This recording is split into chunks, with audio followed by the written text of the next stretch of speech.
them. I'm going to come back and talk more about messaging in a moment. I just want to touch on the last point, which is media. So media is obviously how you are conveying your message, and it's no surprise that you'll see phone and video conferencing right at the top of that list. And the reason for that is that from my experience and other people's experience, people want to talk right now. They have a story to tell. And whilst in our pre-corona days, it was all too busy, we just sent loads of emails, now is the time to actually get people onto Zoom or to pick up the phone and talk to people. And sure, people have what I'd call media preferences, and as you know, if people want to be more active on LinkedIn, then talk to them on LinkedIn. But now is the time to think about these three things: market, message, and media. And going back to message, what I really mean by a message is sharing information with people, because that's pretty much all we can do right now. And that information really has to be useful, interesting, and really relevant to that particular customer. And it's got to be personalized to their situation.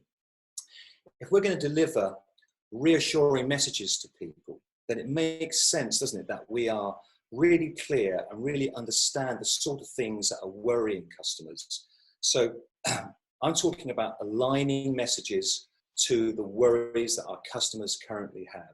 And I think that's really important. That's going to help us differentiate.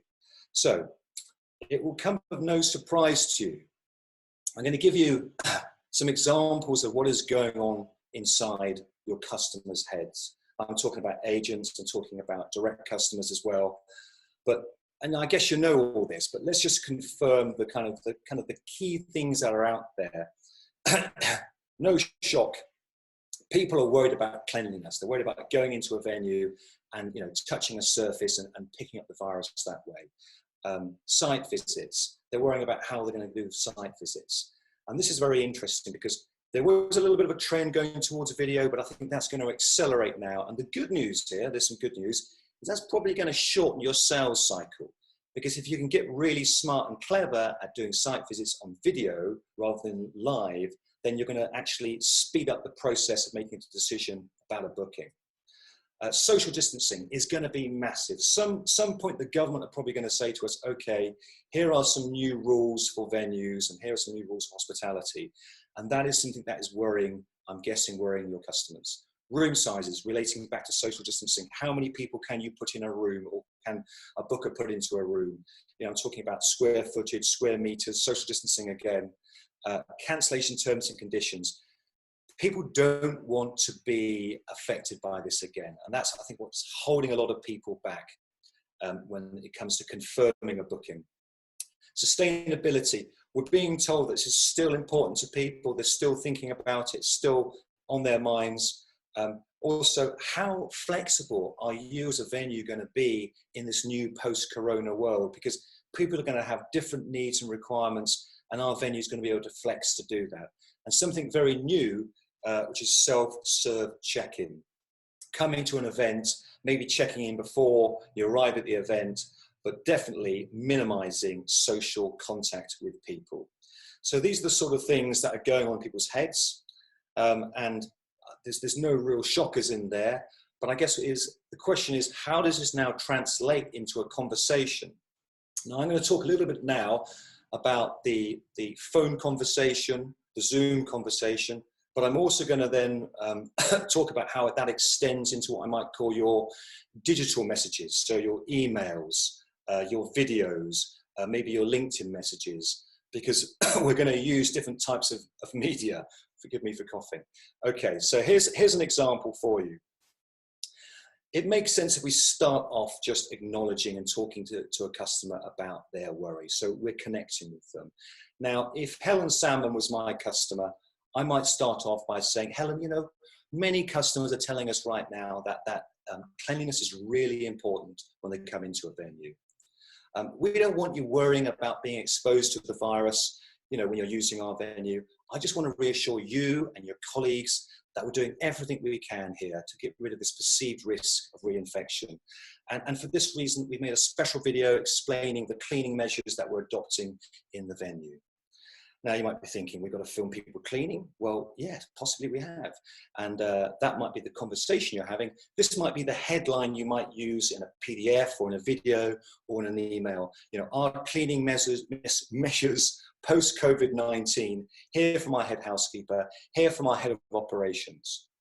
Let me give you another example. Okay, so I'm going to use Helen again. Helen, we know that many customers are concerned about committing to terms and conditions, especially when it comes to cancellation. The past few months have been really uncertain to all businesses, and we just want to help you make the right choices and the right decisions. And I don't want you worrying about cancellation penalties. We really understand this, we get this, and for that reason, we've introduced new terms and conditions. And here might be the headline you might want to use. We're in this together, helping you with our revised terms and conditions. Now, you might be thinking, well, Mark, I don't think that's going to work for me. And I get that as well. But I've just got to emphasize that all of the examples we're going to show you right now are just examples. And what I'm going to suggest to you is that you might want to look at the example, think about, how do I make that work for me? How do I convert those words to something that I'm comfortable saying to a customer? And how do I make it work for my venue? Because all we can do at the moment on a webinar is to give you some examples, but there needs to be a little bit of effort and thinking after that. Okay, so when is this sort of thing going to be happening? Well, as you can probably guess, you know, ideally it needs to be happening in a meeting. Oh, wouldn't it be nice to have a face-to-face meeting with somebody? Those days will come back. Now, of course, we're probably going to be using a lot of this stuff in phone calls and in Zoom calls. And you know, that doesn't stop there. You know, we can take photographs of things that we're doing in the venue. When you reopen, or even if you're in the venue right now, if you're in your hotel, that's great. Let's start doing things. Let's start making videos of maybe people cleaning, or of our new online check-in. Whatever it is, that's what I think our customers want to hear. They want to hear that we're ready and we understand their fears and their concerns. Making PDFs so that you can send out to people. But, excuse me, a lot of what I'm suggesting to you is very personalized to people, because, again, we need to understand what's important to that particular customer and why it is important to them, why it matters to them, and then aligning our messages of reassurance to that customer's fears and concerns. And, you know, I know this might seem like some work you've got to do, but we've got the time to do that. And if you're more creative, or if you have some marketing support, maybe a blog or a vlog, or an infographic that you create around what you're doing for your venue, or maybe even a podcast, which is becoming very popular at the moment. So what we're talking about here is the buying barriers, the barriers to your customers making an inquiry, the barriers to your customers confirming a booking, and understanding what they are and addressing them head on. But while we're making some guesses here, we're also going to have to talk to people and confirm that we've got the right stuff, or we're talking about the right worries. Here's just a few more headlines for you. If you're thinking of something online, again, you know, an email or a video, you know, unable to site visit, let's go virtual. We've covered this one, we've covered this one. How we're supporting you with social distancing, self-serve check-in to keep your distance. Okay, I'm just conscious of time. I hope I'm not going too quickly. Helen, I'm going to pause to see whether we've got any questions. No, but I can reassure you, Mark, you've completely overplayed your time as usual. Okay, no pressure to me. Okay. The only questions we're having is, are the slides going to be available online? And yes, we can make the slides available to you. Yes, and I believe there's going to be a recording of this as well, isn't there? Indeed, yeah. Okay. He says. No, it's been recorded, Okay. yeah. Okay. Okay. So, unless we have any questions coming in the last couple of minutes, I'm going to move on with my section. Okay. So I was talking about, look, we know this, there's going to be lots more competition, and it means we're going to have to work really hard just to stand still. Differentiation is a massive piece, and I'm not going to do it justice in my allocated time, and I've got even less now that Mark's spoken for so long. So in the time I've got, okay, I'm going to focus on differentiation in terms of the conversation that you have with your customer and also maybe your prospects. So I'm not going to take ownership of this, but I was having a conversation with somebody last week and they said this to me, and I thought it was a really good analogy. They said to me, Helen, look, your customers are drowning right now. And now is therefore not the time to teach them how to do breaststroke. Now is the time to throw them a life buoy. And I thought, yeah, I get that. I like that analogy.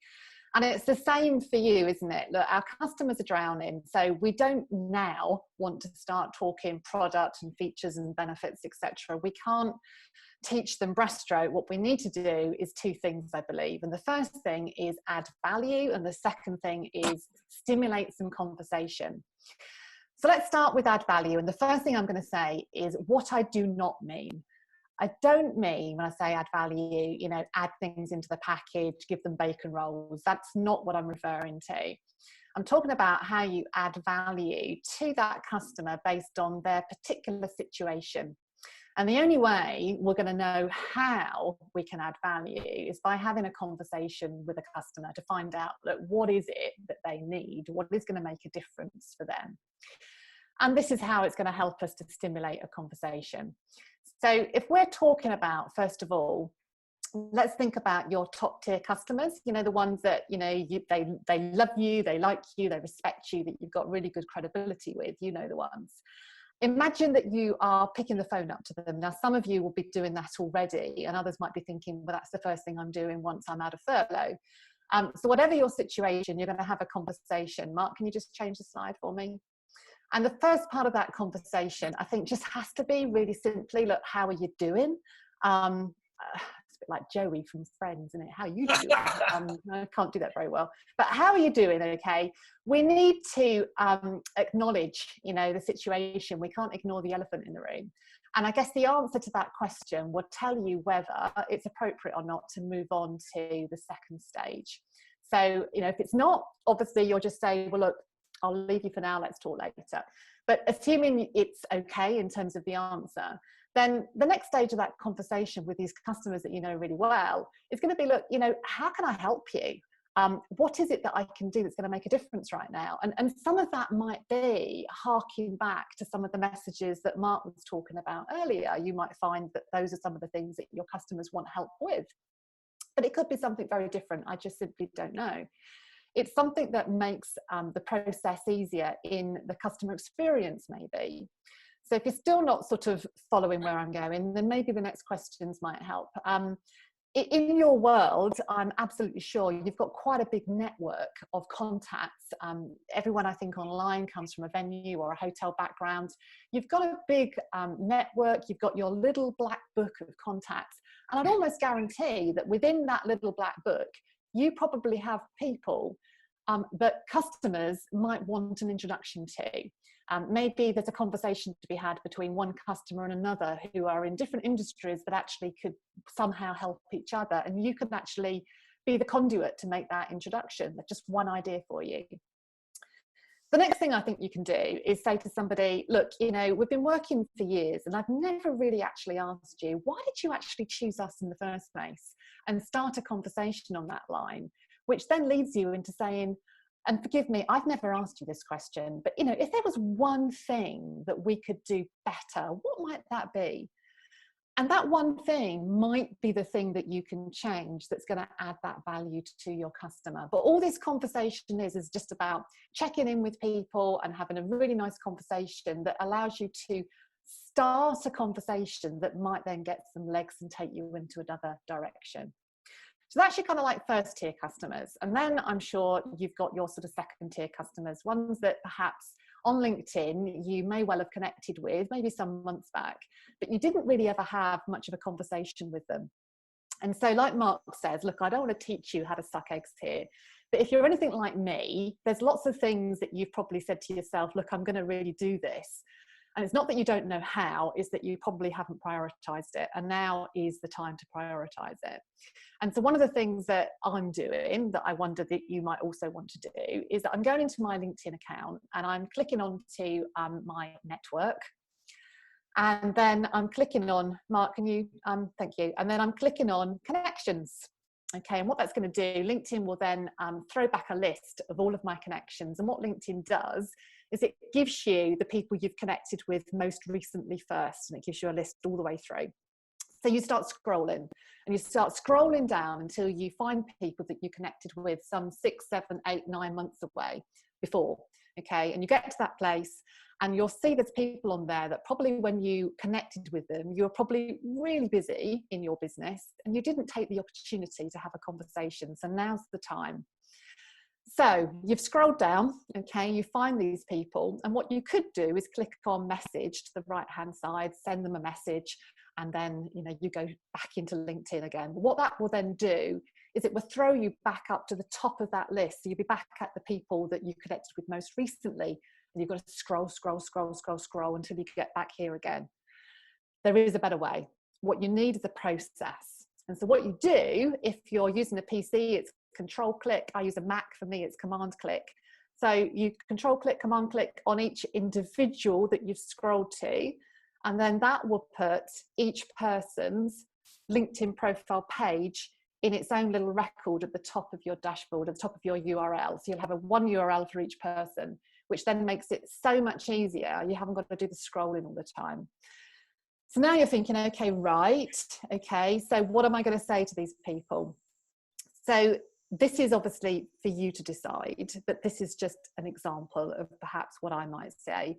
So here's an example of someone that I connected with on LinkedIn some months back, had a bit of a, but not really a proper conversation, did not take the conversation offline at all. So I might say something like this: hey Gavin, we've been connected for a few months now. We've not had an opportunity for a conversation. Maybe now's the time. I'd like to know more about what you do and what your sales strategy is moving forward. Fancy a chat? So all I'm doing is being very, very friendly. You'll notice that my conversation is all about Gavin. I'm not saying, look, Gavin, I want to tell you all about me, because that would be boring and there's no way that Gavin would want to have that conversation. What I'm asking for is some time to understand more about him. And I'm going to do some research in advance to understand a little bit more about what would be particularly of interest to Gavin, and to demonstrate that I've found out a little bit about him in advance of that chat. Not everyone's going to reply and say yes, of course they're not, but it's kind of a numbers game. And if we go through our connections, you're probably going to get a number that will come back to you and say, yeah, let's have a conversation. Okay, so what about your prospects then? So prospects is a difficult conversation because, is now the time to start talking to prospects? And I think you need to make a call on this. For me, the answer is no. I think now is not the right time to be overtly selling to prospects. But as I say, it's your call. But there are some kind of golden rules. And I think the first thing is manners. We know that we have to be polite, but I think now is a really sensitive time. And if you're going to make unscheduled calls to people, then I think the first thing you have to do is get permission to speak. And so what I mean by permission to speak is that you would say something like this. You would say, look, I was hoping to talk to you just for a couple of minutes. And by saying a couple of minutes, people think, it's not too long. Okay, but then you move on and you say, look, I'm assuming now probably isn't a good time, right? So I'm ending with a question, okay? I'm giving them a big get out. I'm assuming now's not a good time, right? But I'm asking it as a question. Some people will say, you're right, Helen, now isn't a good time. And I'll say, that's no problem. Let's schedule a time when it is better for you. But I think a lot of people will say, yeah, that's fine. Carry on. It's only a couple of minutes. And then what I'm going to do, step 2, is I need some permission to send them a message, to share a message with them. And this links back to what Mark was saying before. So I'm actually going to say to them something like this. If I was in your shoes, I'd be saying, look, you're probably not in the right place right now to talk about venues. Okay, so I'm actually going to suggest, I know it's not the thing that you want to do, which says to them, okay, so she's not going to sell to me, which is obviously the message that you want to communicate. So I'm going to say, look, you're probably not looking at venues right now, but I just wanted to share what we're doing in light of COVID-19. I've got this video, and you might start talking about a video, a PDF, an infographic that you want to send across to them.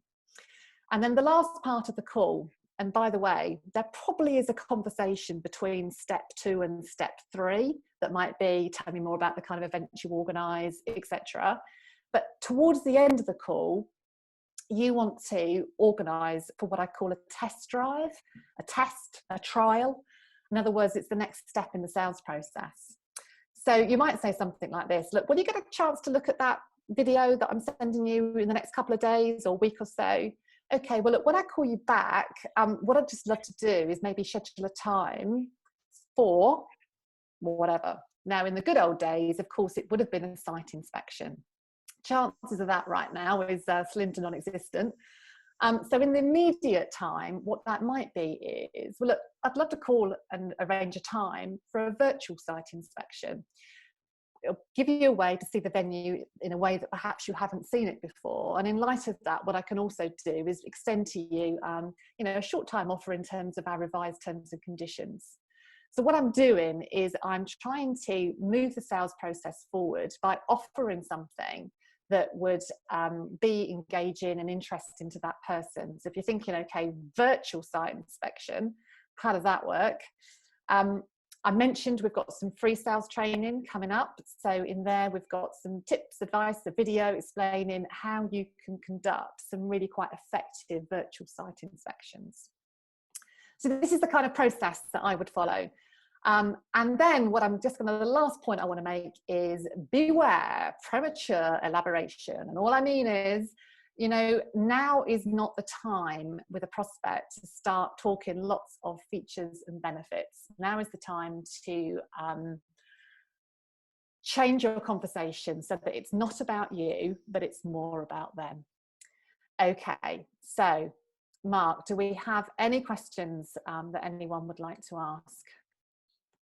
I am very excited to tell you that we have a question. Okay. So hang on a second, I just need to... I can see it myself. Would you say the best way to collate what our customers' needs are is via personal phone calls, or could you suggest any other ways? For example, tailored customer surveys is another effective way to gather this information. Yeah, I think straight away I would say to you, phone call is of course not the only way. I do think if we're talking customers, and I'm assuming you have a relationship with your customers, then I think it's a really good idea to pick the phone up, because a lot more will come out of a conversation that you can't get from a survey or an email, because it's one-dimensional.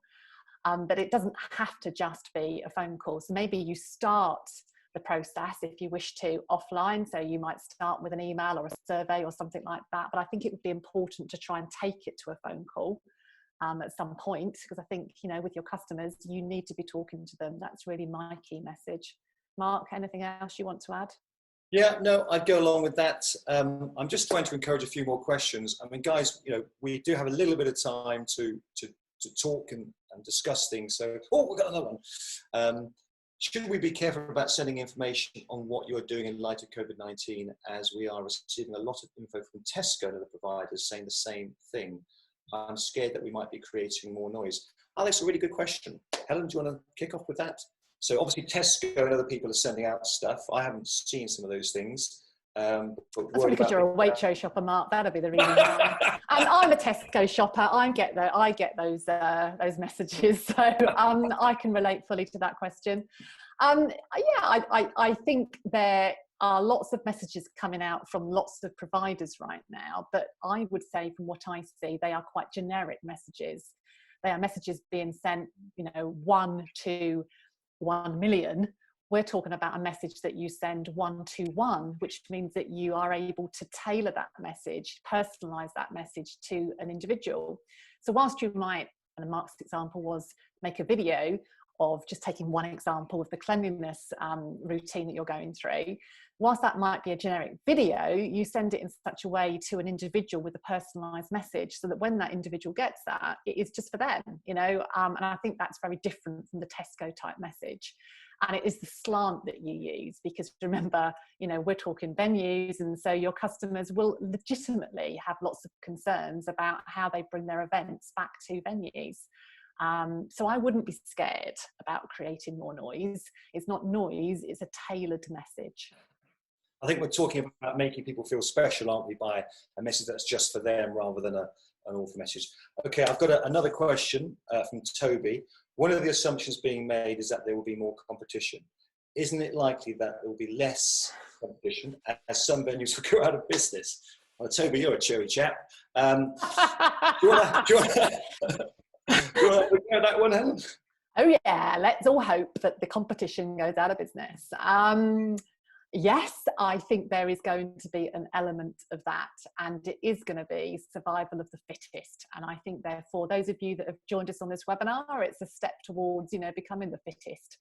I think competition has always been a problem, and it's not going to go away. It is going to get worse because, we all know the number of events being staged is going to reduce in the immediate future. I don't know what's going to happen in the long-term future, but in the immediate future it's going to be less, and everyone's going to be looking for a slice of that same pie. So I do not think, unfortunately, Toby, that we need to not worry because some venues will go out of business. I think you need to up your game.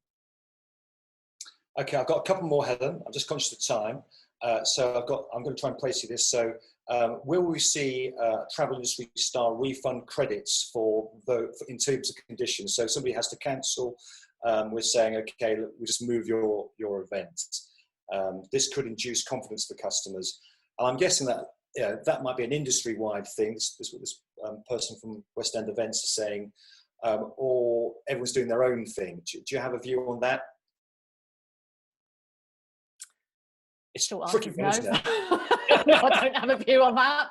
I no idea. Where this person's coming from. Yes, it would be really helpful as an industry. We adopted, and maybe that's something. I know Ellie Moore's monitoring this at the moment. Maybe it's something that the MIA take away and look at.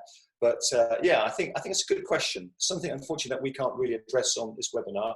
And I've got another one here. How would you recommend contact with customers whilst on furlough without breaking the rules? I'm going to handle that one if that's okay, Helen, because I'm the furlough specialist.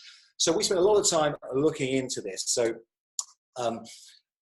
if you're on furlough, you can't do anything that creates an income, okay, for your business. But you are allowed to do other things. And also, it's very, very hard. Please don't tell anybody. The government aren't going to check everybody. But the simple fact remains that you can have contact with people. We're talking to people who are currently on furlough, and they're not that concerned. But if you go onto the business support page on yougov.co.uk, not YouGov, gov.uk, then you'll get a lot more information about what you can and can't do. But as long as you're not actually making money for your employer, then you're fine. That's my personal opinion. So please don't come back and sue me later if the furlough please skip you. But anyway, I'm going to move on if that's okay. Helen, thank you very much for that. So now I've got to remember all the things I've got to do. So just bear with me for a second. Right, I need to share the screen again. While you're doing that, I'm going to just pick up another question here. So someone said, do you think that venues need to start investing in more high-tech equipment to help facilitate virtual meetings and events in the future? Short answer on that's got to be yes, hasn't it? I think hybrid events are going to be something that we're going to see in the future. And I think technology is absolutely something that any venue needs to invest in. Okay, Helen, I'm going to start section 3, if that's okay. Please do. So, how should we start this one? So I think there's a safe prediction that some customers, not everybody, but some customers are going to push us on rates. And I think they're going to perhaps maybe take advantage of the situation. And so if some of you are old enough like me to remember 2008, you remember that price literally fell through the floor. I think I saw a DDR for under £10 at one stage. So, I think we need to perhaps think about what is it that we can do differently from 2008, 2009? What is it that we can do here in 2020 and 2021 where we don't make the same mistakes when it comes to price? So I want to address this topic by talking about these two questions. How do you minimize rate resistance from customers, so people who are pushing back trying to get a discount? And how do you then respond to customers who are putting you under pressure to reduce your rate? So the first one, I'm going to talk to you about 3 things. So you've already heard Helen talk about the importance of differentiating through the sales process. Now, what I do believe to be true is that if you spend some time standing out from your competitors while you're handling that sales process, you're less likely to get rate resistance. You're not going to eradicate it, but the chances of the customer seeing some value in you are probably going to be higher, which moves on to my second point, which is about explaining value. Now, again, just to be really clear, this point about this word value, it means different things to different people. So I'm not talking about giving stuff away, right? I'm talking about what is really important to our customer and why is it really important to them. And if we can understand those two things, what and why, then we can understand what value means to the customer when it comes to an event. And so we probably need to be asking those questions more and then explaining that. This question which goes on inside people's heads, why your venue? And it's not the list of generic features and benefits that which you may want to throw at a customer. It's about specific things that you can do that relate to what's important to that customer. But the thing I really want to talk about today is something called conditioning. And I don't know whether you've heard of conditioning. What I mean by conditioning is managing the price expectations of your customer. And I'm just going to talk a little about something that we do in our business. And then I'm going to give you an example, a more events-related example. So if you were, forgive me for talking about our business, but we haven't spoken about it for a long time, so I'm going to give it a go now. So if you were a new customer to us looking for sales training, one of the things that we tend to say to people is this. You know, if we were a supermarket, we would not be Lidl and we would not be Aldi. In fact, we're more Waitrose, maybe even Marks and Spencer's. And the reason I'm sharing that with you is I just want to manage expectations when it comes to pricing. Now, that's the sort of conversation we have very, very early on in a sales process. In fact, we lead with it. We say to people, do you mind if I just touch on price? Because most salespeople want to leave price right to the end of a sales process. But we actually introduce it. And the reason we introduce it, we're planting the seed with people that we're not going to be cheap, I'm afraid. Okay, and there's a whole raft of reasons coming after that that explains the value that we're offering to that customer. Now you can copy that, you can take that. I stole that from somebody else as well.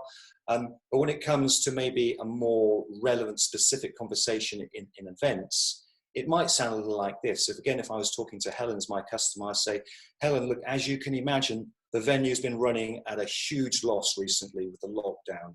And that's put extreme pressure on the finances. And at the moment, our prices, our rates reflect that position that we're in. And they're the very best we can offer you right now. Now, I haven't even talked about rates. I haven't even written a proposal, but I'm introducing that particular conversation in the early stages of the sales process because I'm just trying to plant that seed. Now, you might say to me, oh, Mark, it's useless. They're just going to beat the hell out of us, agents and direct customers. But I think we've got to have a strategy. We've got to do something to be ready and prepared for this conversation. Now, my second question, if you can remember, was how do we respond under pressure? So, how do we respond under pressure? Let's talk about the first thing we do. When somebody is asking us for a rate decrease, I think the first thing we need to do is acknowledge it. We want to say something like, I'm really pleased you brought that point up because I want to talk to you right now about our rate strategy or our rates. And I'm going to talk to you now about two things. This is me talking to you guys, cost logic and emotion. Now, by cost logic, what I mean is when you talk to a customer, again, it could be an agent, it could be a direct customer, about the costs inside your business and the reasons why you cannot reduce the rate. Now, I know from experience that people in events tend to shy away from this type of conversation. They find it a little bit awkward, and I completely get that. I'm going to tell you a little story now, going right back to 2008, 2009. A very big hotel in central London called the Hilton Metropole. Now, there was a guy there, he was in charge of the events team, he was called Fabio. I think he was the director of sales, actually. Now, Fabio really understood and saw the value in cost logic. So what he did, he went off to his financial controller and he said, look, I need to understand a little bit more about the costs in the business. We need to be talking to customers about this. 2008, things were pretty dire everywhere, if you can remember that. And he got some basic information. He got some information around things like labor costs, utilities, electricity, gas, rates, insurance, all this sort of stuff that was kind of relevant. The big chunky things that the hotel or the venue spent there were their fixed operating costs. And he took that information and in a very simple way, he equipped his team to have these conversations with customers around what we call cost logic. Look, we can't take the rate down because we've got so many costs in our business.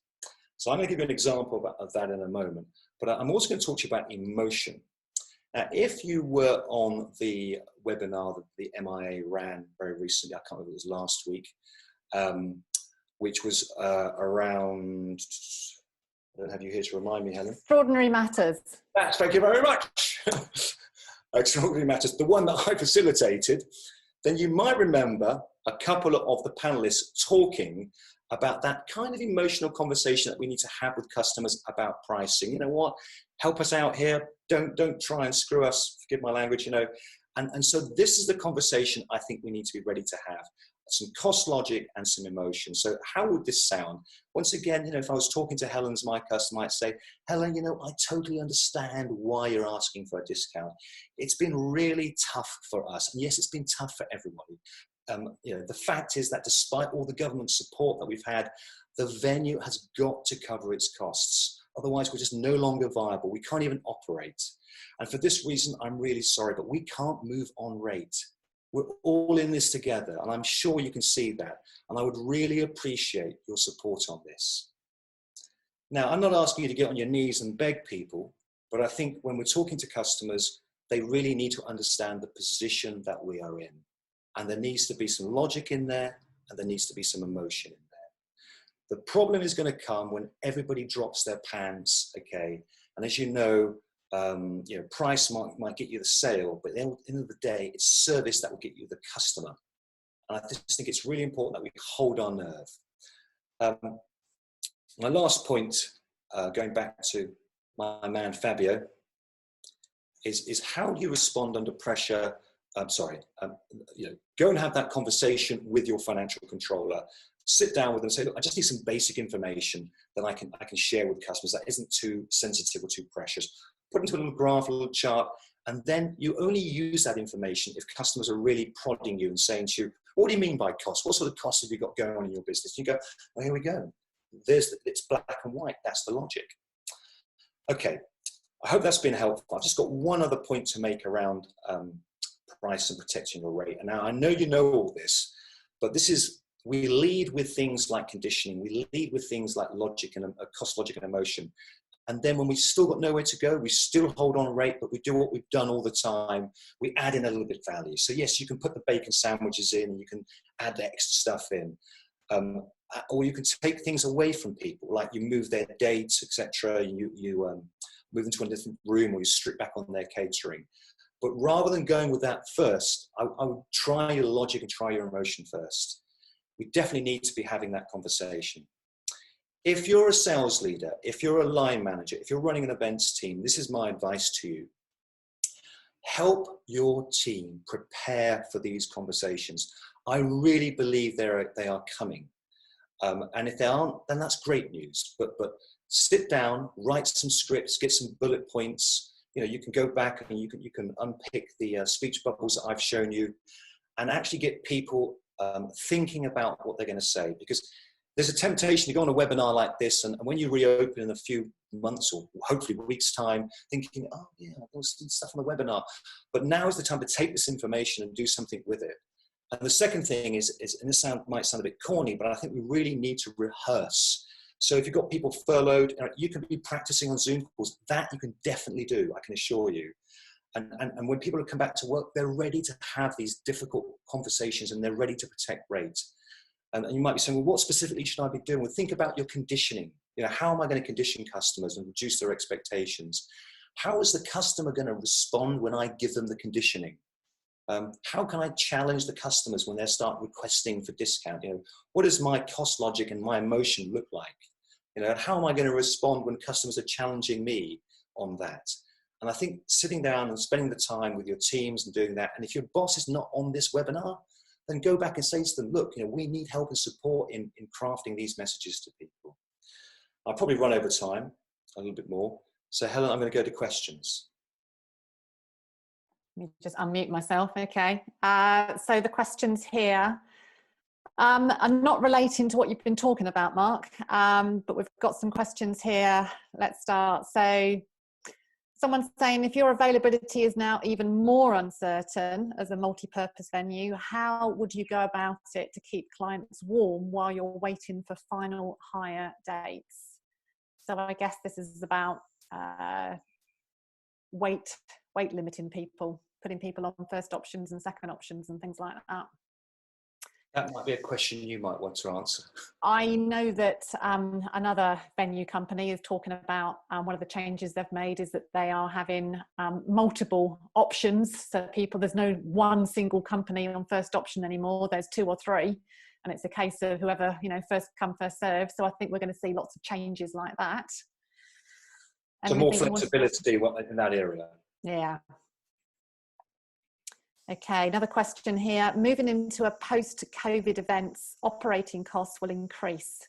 Increased cleaning, losing space due to social distancing protocols. How can you justify these cost increases to your clients? Okay, so Thomas is saying, well, how do you justify all of that?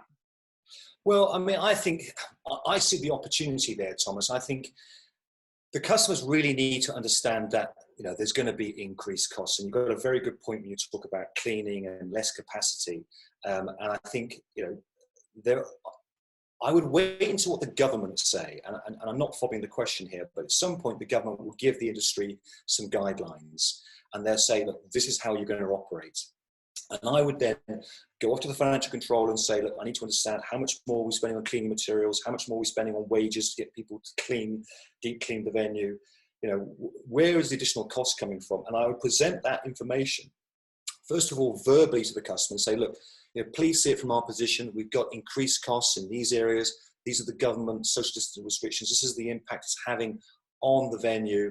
And if you're pushed and pressed for more information, then get your bit of paper out and say, okay, I'll show you now, and here it is. But I think we need to be in a position to explain that to people, because at the end of the day, the customers can sit there and the agencies can sit there and they can battle away on price. But if you're not viable, if you can't operate, if you can't cover your costs, then nobody's going to open. And I think that's the message we need to be taking to the agency market and the corporate market. I hope that answers your question. Okay, so these questions, got one here, sorry. How do we keep potential customers interested when we don't know when or a date we can open again? How do we keep potential customers interested, Mark? Well, I think it goes back to a lot of the things that we've been saying already. I think we need to have that conversation. I think we need to be updating customers. But I would go right back to this conversation around picking up the phone to people, understanding what's important to them. And when you understand what's important and what they're worrying about, then drip feeding information into them that is useful, that is helpful, that is relevant to them. And that's how I keep them interested. There's not a great deal we can do, but I think if you do nothing, then you run the risk of going dark and quiet. But this is not about leading with features or trying to sell the venue. It's all about them. It's nothing to do with you. It's focusing on them. And I think going back to some of the other questions and things that we've said, if we can get a handle on what a customer is thinking about, what they're worrying about, and then it's about the messages being aligned to that. And that's how I'd keep people interested.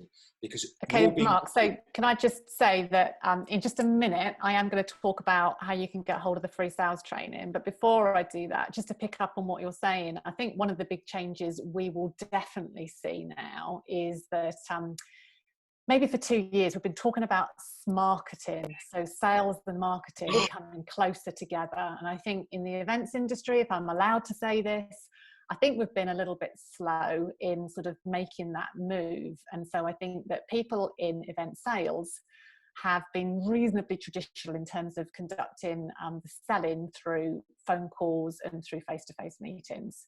And I think that's fine, but I think we do need to now start picking up on the idea that we need to become slightly more marketeers in our approach, which means, you know, like Mark says, you may not be in a place to write your own blogs or maybe to create your own infographics, but we're going to have to find a way where we can curate content that's going to be relevant and interesting and useful to people, and to be able to send that to people, to keep the conversation alive, as Mark says, about things that people are interested in.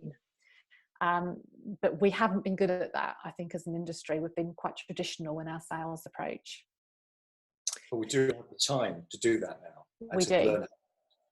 And talking time, because I want to be very timely here, and I'm going to explain about the free sales training, and then if we have time and wish to come back to the questions, we'll do that again.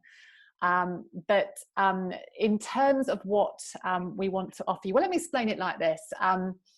Last year, I was very lucky. I had a 3-week summer holiday, and all I can tell you is when I came back, I felt like I'd sort of been to Mars. And when I came back, it was just very, very hard picking up and carrying on where I'd left off.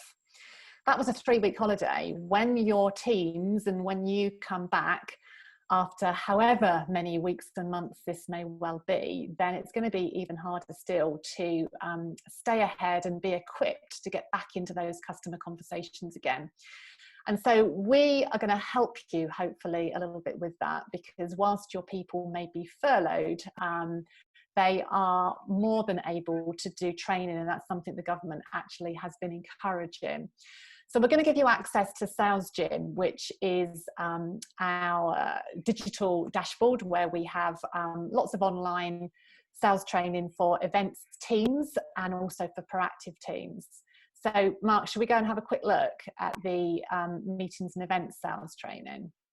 So what we have done is, look at that, coping with Corona. So we've made this very, very current for you. On the dashboard, there's introductory video, there's a few testimonial videos in case you don't know who we are and you're thinking, who are these people and do they know what they're talking about? So we've got a few testimonial videos just to give you some reassurance. As you scroll down, you'll see that our training is all CPD certified, so which means it's reached benchmarks, and people, as they go through the program, earn points and get CPD certificates. And then we come to the actual training. So the first thing you can see is there's a LinkedIn best practice guide, which is specifically for sales. So if you are in an event team and maybe you have a profile, but you haven't done too much with LinkedIn or don't know how to use LinkedIn for sales, then there's lots of tips and ideas in here in a very easy to use format. Okay, and then if we go back, Mark, and look at the dashboard, the first 2 channels here is content, which Mark and I have been creating just over the last few weeks. And so what we have is a selection of videos and some PDF documents which are talking about what to do now to improve your sales over you know, the situation that we're currently in. I promised myself I was not going to use the word unprecedented or pandemic, and I've so far not done that, so I'm quite pleased. So there's those 2 channels, and if you scroll down again, Mark, what we then have is our meetings and events sales training. And what we're going to give you access to are 3 courses. So Understand Your Business, Convert to Digital Inquiry, and Convert to Voice Inquiry. And if Mark, if you click on one of those courses, then what you see is a number of modules and a workbook. So the workbook accompanies lots of video modules here.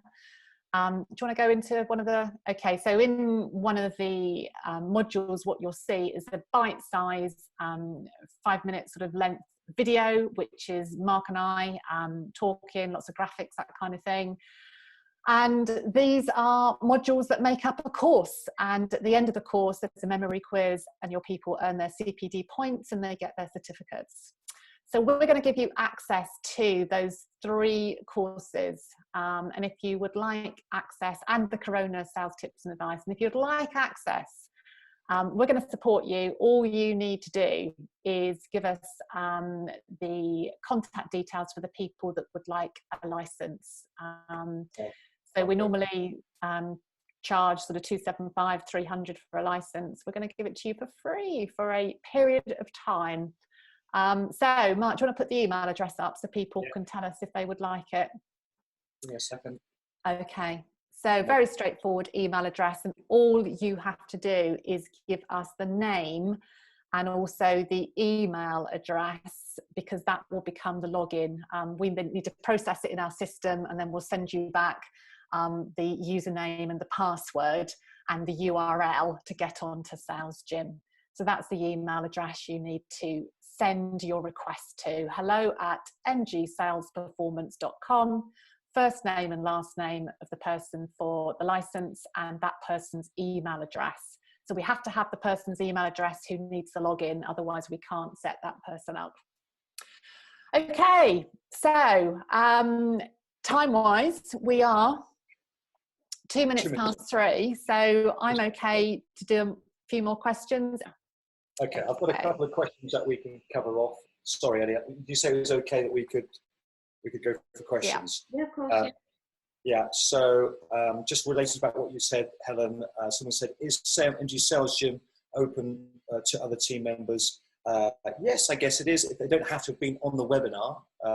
We only had limited places, that is the catch.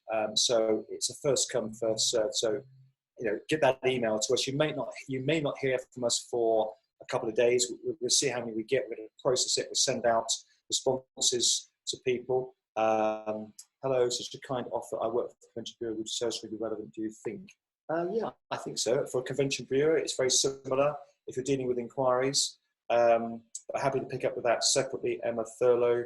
Sarah Levy, you say, do you think clients will be willing to pay for larger spaces for limited smaller groups due to social distancing? If not, how do you justify the cost to your clients? I think I may have answered that in a similar way, something like that to a previous question. But I guess at the end of the day, if the government insists that we have to do things in a certain way, it's just logical that the costs are going to have to be met in some ways by the price that the customer pays. But I think it's how we explain to people, customers that is, that look, here are the additional costs. And I'm really sorry, but you know, while we're not making any profit on those additional costs, you know, we cannot absorb them into our business. So I think it's about the logical explanation. You know, how do you justify it? Spreadsheets, charts, graphs, but you've got to have the detail to explain to people. And we don't know what that will look like, you know, at the moment. So it's tricky to answer, but maybe another webinar. I think that's all I've got at the moment. I can see Focus Monk, isn't it? I think it is. Hello, Sarah. I think it's Sarah. Anyway, Focus Hotels are asking, are video site visits being covered? Yes, that's covered on the free training, so you can have a look at that. And there are some... Go on.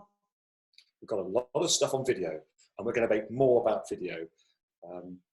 But yeah, so in the content bits at the top, the Corona sales tips, we've got plenty of content around video, and in particular, we've got an old video, haven't we, which we could republish again around how you do a show round when you're actually in the venue. So maybe we could put that back on, Helen, with a bit of kind of being optimistic. Okay, go on. I'm looking. I was going to say there's a really interesting question on the chat, actually, which I know we said we weren't going to monitor, but I have had a little peek, and I've seen that someone has said many venues are focused on domestic clients. However, venues also depend on foreign agencies and DMCs. It's going to be difficult persuading people to come from overseas to the UK. How can venues help their partners in DMCs to attract this part of the market and make it appealing to come to the UK? Which is a really interesting question, but I guess that is such a big issue that I'm not sure that any one venue can do this on their own. This is a case of working with London and Partners, isn't it? And, you know, well, assuming it's a London venue, that is, this is a case of working with destination bureaus, and you know, one venue would not be able, I don't think, to have an opportunity to persuade an organisation to come to the UK, they're going to have to join up with other venues and wider consortiums and parties on that. But I think it all goes back, all the way back to reassurance. All of this is about reassurance of, is it safe to travel to the UK? Do you agree? These are the big questions, aren't they? And are people able to travel? I mean, I think a lot of these questions, which are really good, but sometimes it's very difficult to kind of give an answer because we just simply don't know when things are going to happen or what's going to happen. But, you know, it's worth considering, it's worth thinking about. I'm just thinking of time, Helen. We're now, I can see people dropping off 181. Yeah. Ellie, we're going to wrap up if that's okay. Yeah, that's fine. Helen, did you have anything more you wanted to say? No, just it was great, really. Loved it. Thanks for joining us. We enjoyed it. We hope you did too. Like many people, we don't get out very often nowadays. So thank you so much for your time and for attending. And we hope to hear from you about the free training. Okay, bye for now. Bye.